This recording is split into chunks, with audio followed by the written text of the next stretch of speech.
This is a product review, setup and unboxing of the Brother HL-1112 laser printer. Okay, first impressions, the box is small, it's compact. Now this is promising because that's exactly what we want here. We want a small laser printer for use in a small office or from perhaps working from home. Let's get a look at the contents inside the box. The printer comes with a full toner. There's all the usual warranty information and a CD. Perhaps that's in there for, who knows, maybe nostalgic purposes. We're not quite sure what we're supposed to do with a CD, as computers haven't come with CD-ROMs for well over a decade now. There is no USB cable included, but that is pretty standard with brand new printers. The printers don't usually come with a USB cable. The manufacturer assume that you have an old one kicking about somewhere. Maybe, just maybe, the cost of making the CD, they could put that towards just throwing in a USB cable instead, you know, perhaps just as a surprise. Anyway, no need for a separate power cable because this unit is hardwire attached. Let's get set up for first use. We lift the drum cradle out of the printer. It just clicks out, dead easy. Just pull it up from the center. With the drum cradle removed from the printer, position and simply click the toner into place. Now later, when changing the toner over, there is a little blue release lever. Just gently press on that and the thing clicks out. It's dead easy.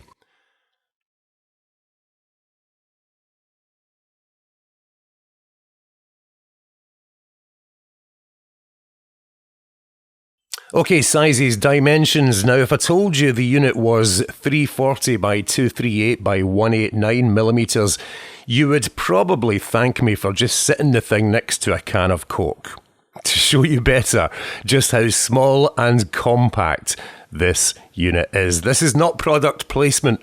It's just to give you a better comparison, a better on-screen comparison to the actual size and just how compact this unit is.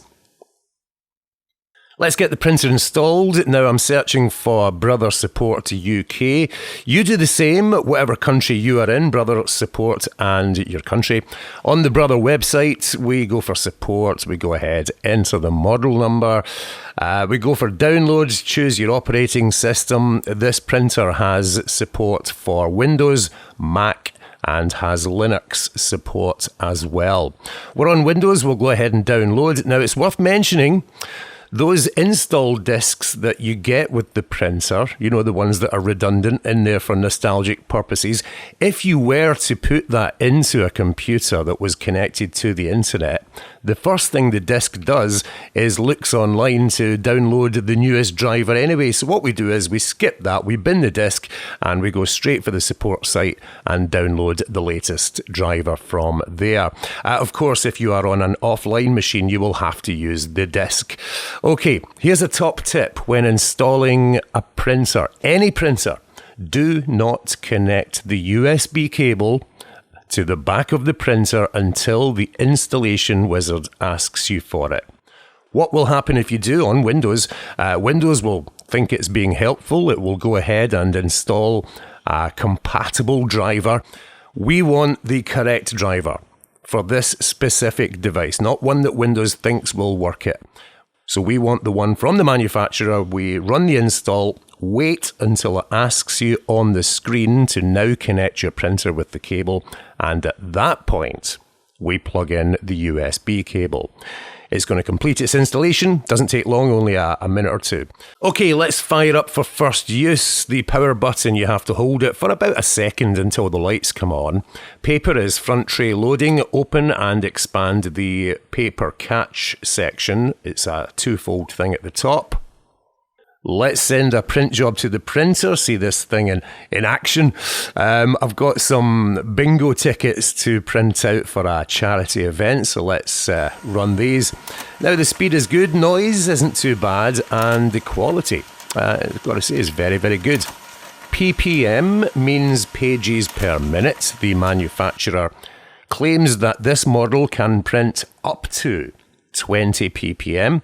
In real life, it goes further than that. In real life, it actually prints 21 pages per minute. This is normal for manufacturers to slightly underestimate the number that it's capable of printing per minute. This, of course, prevents any units being sent back as not as described. So 21 ppm is good for a small office printer in this price range. Okay, curled up paper on a laser printer. If you're using a laser printer for the first time, you may be initially alarmed at the sheets of paper curling up at the edges. Now, trust me, this is normal with laser printers. Simply lay the paper on a flat surface. Once the paper has cooled down, they will be completely flat again. This is certainly not a cause for concern, and this is perfectly normal for laser printers. Here's a quick tip on this and most Brother printers. If you want to check your toner levels at any time, you can print out a status sheet directly from the printer without even using the computer. At any time, you can check the toner levels by pressing the power button 3 times in quick succession. It's a kind of dush, dush, dush. So let's do that. Dush, dush, dush. The printer will print out a report telling you the toner levels, the drum health, and the page count, serial number, everything else all comes with that. So what is the difference between a drum and a toner? The drum is the cradle that the toner sits in, that we removed earlier. Now, the two parts, but the difference between a drum and a toner, the toner is the actual thing that has the ink powder in it. The drum is the electrified piece that fuses the ink to make the print. Now, you need both of these things in order for the thing to work. Both of these things have to be in good health. Now, on Brother printers, which is this manufacturer here, the toner will need to be changed approximately every 1,000 pages. You'll need to get a new toner. The drum should run for about 10,000 pages before it needs to be replaced. They're not hugely expensive. Here are the current prices of drums and toners at the time of making this video. Prices here are in pounds, but at the moment there's not much difference in exchange between euros and dollars. It's all much the same. So pound for pound, whether you're in dollars or euros, it's much the same, as you can see here. Okay, when reviewing a product, I do like to go the extra mile. How much power, how much electricity does this thing use? It doesn't tell you this on the website. Okay, switching on then. Whoa, 985 watts on initial switch on. That's about 1 kilowatt. To put that into perspective, this is about 10 times the power of a 100 watt light bulb. Let's print off one page and the power is up and it's down, it's all over the place. But we should remember that this is a class 1 laser product. So it's going to use about the same amount of power as maybe your kettle. But we should also remember, it's worth mentioning, it's printing about 21 pages per minute. So it's unlikely you're going to be having this thing switched on and running longer than a kettle all the time it takes you to make a cup of tea. What is reassuring that on standby it's quite economical. The unit uses very little to no power when it's not in use, as in when it's not printing but just switched on. This model itself will actually switch itself off after 1 hour of idle time. So it will power itself off after 1 hour of non-use. Now, here's the point. In order to switch it back on, this has to be done with the front power button. You have to manually switch this back on. There is no wake-up facility. So if you send a print job to the printer that is switched off, you have to manually switch it on with the button. So this perhaps is something to take into account if you were buying or planning on buying this unit to use remotely via a remote desktop, perhaps on an off-site location. This might not be the unit that you're looking for. So let's summarize on the Brother HL-1112 monochrome, which is black only, laser printer. Some might consider a con to be, not a con, but a downfall of this printer is the fact that there are other printers in this price range that are Wi-Fi enabled. This device cannot be connected wirelessly. It doesn't have a LAN port either.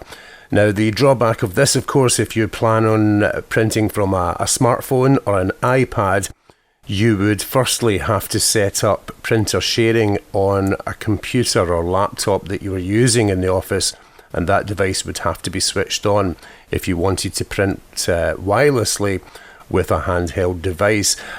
For me, though, it wasn't an issue. It's not what I got the printer for. I looked at wireless printers in the same price range and decided that no, this device or this printer was for a small office and it was going to be hardwire connected, so it wasn't an issue for me.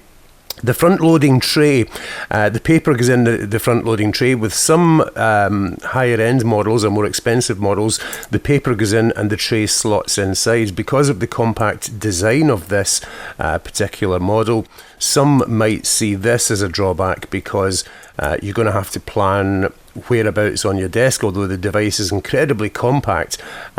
If you're to save you loading paper in and out all the time, you're going to have to plan ahead and say, well, that's where the device is going to go. It's not a big issue, though.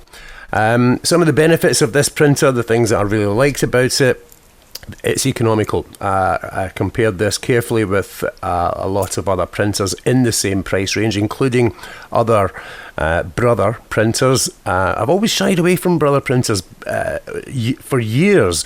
I've always avoided them because with their inkjet ranges for many years, they've always been or appeared to be more expensive to run. But in this particular case, they've always been considered to be better quality, but considered to be more expensive to run. But it's not the case with this particular model. In comparison to other models in the same price bracket, by HP and other brands, we found that page for page, this is the most economical to run. The unit itself, it's well built, it's solid, it's compact, it's incredibly good quality. Some of the other printers that I've come across, HP we mentioned already, they appear to be and they feel very flimsy. This is a solid unit. The thing is compact, solid, it's ideal. So how do we rate this device? This is a non-affiliated review. There is no affiliation at all. I'm not going to say to you, click on the link below to buy this thing. There is absolutely no affiliation. We're actually going to give this a very, very generous 5 stars. Let's go for the 5 stars. We're not going to penalise this model because it doesn't have Wi-Fi. I didn't want a Wi-Fi printer. I wanted a printer to connect to my laptop or computer to print high volumes of black documents in black only. So for that reason, it is completely fit for purpose, and we're giving it a very, very generous 5 stars, which is quite unusual on these reviews. Okay. Thanks for watching. Of course, you can like and subscribe if you want to. If you don't. But what we would love is for you, if you have recently purchased one of these, or if you have purchased this on the back of watching this review, we would love to hear your feedback. In the comments below, write your own review. Have I missed anything on this? And this will be incredibly helpful for others who are looking for a review on this particular model. Hopefully this video has been of some help. We'll say thanks for watching and bye for now. Computrain.